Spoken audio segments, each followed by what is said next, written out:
All right, time for one of my favorite segments. We are going to empty the notebook, taking a deeper dive into the Rams-Titans game. So Matt Stafford and company 2-0 for the first time since 2021, and we all know what happened that season. As for the Titans, 0-2, but fans got to feel good about Cam Ward and some of the absolutely ridiculous throws that we saw in that game. And we're now going to tell you some stories that are left over from Evan Washburn that he didn't get to tell on the broadcast, but he's going to share with us here on CBS Sports Network.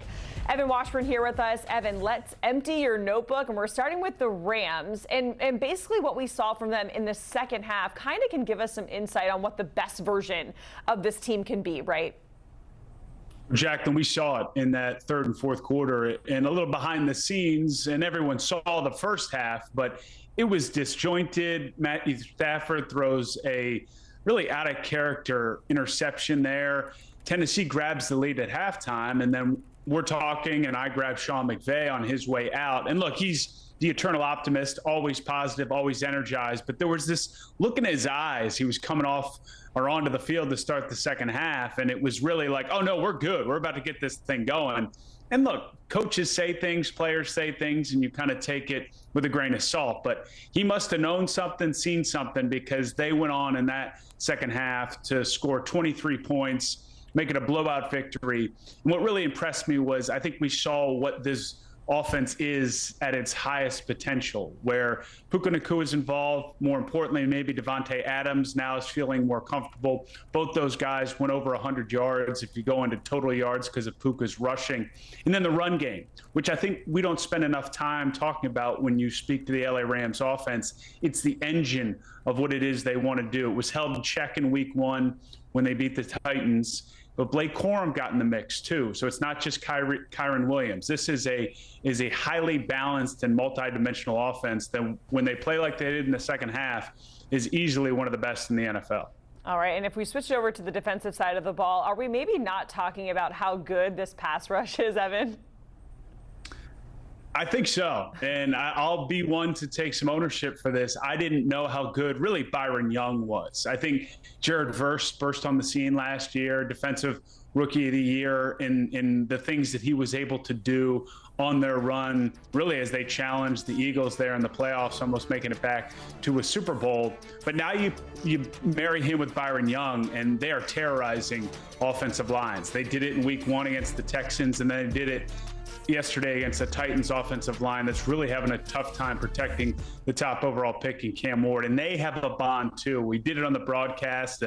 Jared Verse is wearing a Step Brothers t-shirt where it's him and Byron Young. I mean, they've got a relationship. And I think, Jacqueline, they are worthy of being discussed as maybe one of the top pass rush duos. We think about Will Anderson Jr. and Danielle Hunter in Houston, just to name another one. There's a couple littered around the league, but I think Byron Young and Jared Verse are on their way to being at the top of or near the top of that list. The Step Brothers shirt is absolutely iconic. That's when you know that it's the real deal, right? Evan, we know that so much research goes into these games, and you don't always get to tell all of the stories on the broadcast. So what is one of your favorites that you didn't get to share?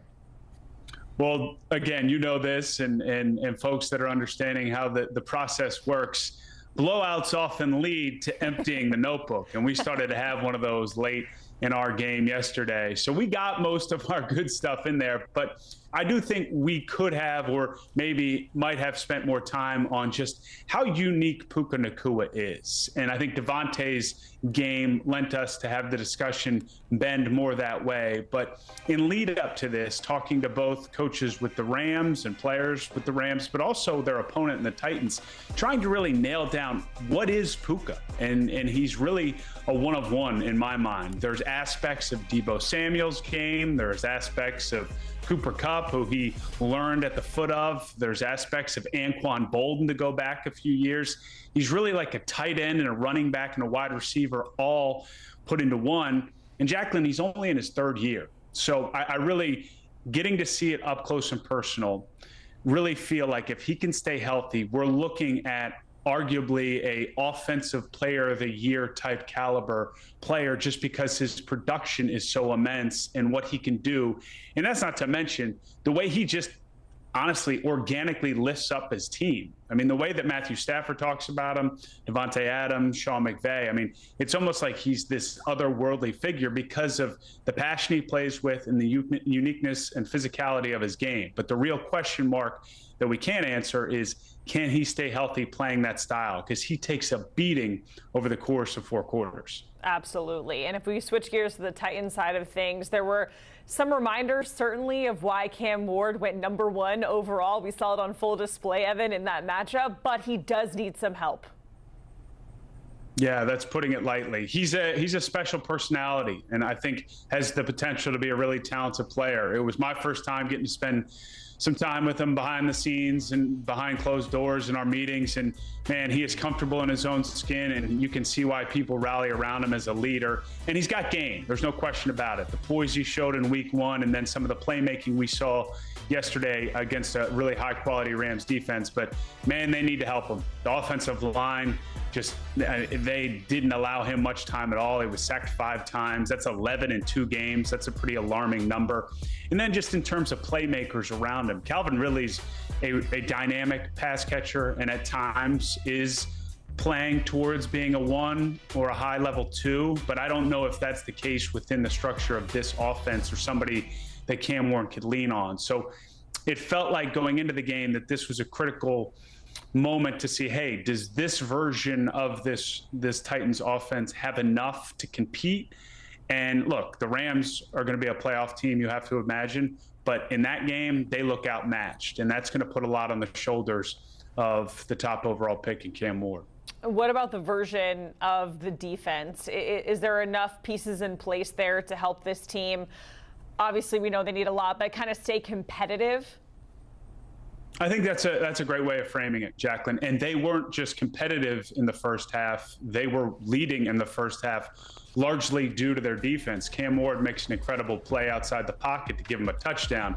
But make no mistake, it was what the defense was doing to stall the Rams offense that we just showered with praise at the front end of this segment.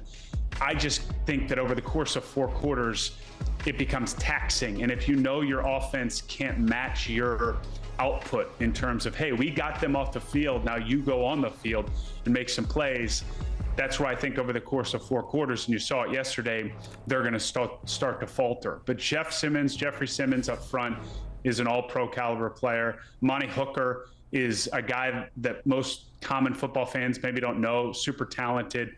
I think L'Jarius Sneed, now that he's back healthy, he's a high-end corner. They have the players, and most importantly, I love Denard Wilson. I think he's a future NFL head coach. He's doing a great job coordinating that group. But again, football's the ultimate team game, and I'm not sure that the defense is going to be enough for the Titans to win them games week in and week out. But it's going to make it challenging for whoever walks into either their stadium or wherever they see on the road. And next up for them is the Colts on Sunday. Evan, we certainly appreciate it emptying the notebook for us. Even when covering a blowout, there were still some stories left to tell. Looking ahead to week 3, it is throwback week for the NFL on CBS. That slate there. Evan Washburn is going to be there for the Steelers-Patriot matchup at 1 p.m. Eastern Time and streaming on Paramount Plus as well.